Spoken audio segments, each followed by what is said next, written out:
உங்கள் favourite TV ஷோக்களை இனி miss பண்ண தேவையில்லை. ZEE5 இல் முற்றிலும் இலவசமாக காணுங்கள், இங்கேயும் எப்பொழுதும். அவ அமெரிக்காவுக்கு போக மாட்டேன்னு சொல்லியிருந்தா நீ அமெரிக்காவுக்கு போய்தான் ஆகணும். நான் ஒத்த கால நின்று இருப்பணும் என்னவோ தெரியல. இல்லை, எனக்கு மட்டும் நான் படிக்கூடாதுன்ற ஆசை. அவ மேல மேல படிக்கணும், மேல மேல உயரணும் தானே எனக்கு ஆசை. அவ போகக்கூடாதுன்னு சொன்னது என் சுயநத்துக்காக நான் சொன்னதில்ல. சத்தியமா இந்த குடும்பத்து மேல இருக்கிற அக்கறைனாலதான்.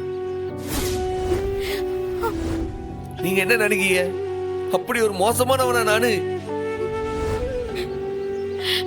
இல்லை, என் ஆசை என்னன்னு அவளுக்கு தெரியும்ல, அவளுக்கு தெரியும்.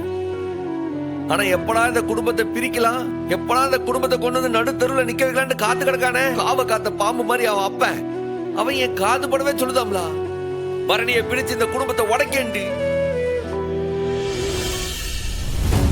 அதை கேட்ட பதட்டத்துல தான் நான் போக வேண்டாம்னு சொன்னது. அதை அவளும் புரிஞ்சிக்க மாட்டேங்கா.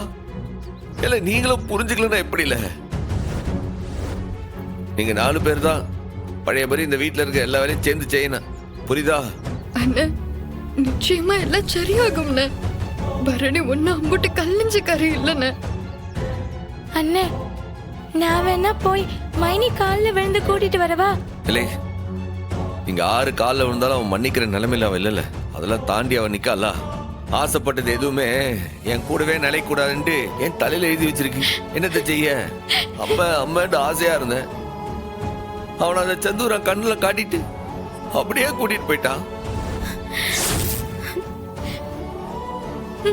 மறுபடி மேல உசுரா இருந்தேன். உனக்கு கொடுத்து வச்சது அவ்வளவுதான்டா அப்படின்ட்டு அவளையும் என்கிட்ட இருந்து பிரிச்சு கூட்டு போ பாக்குறான் அந்த முருகன். நடத்துங்க எல்லாம் என் தலை எழுத்து.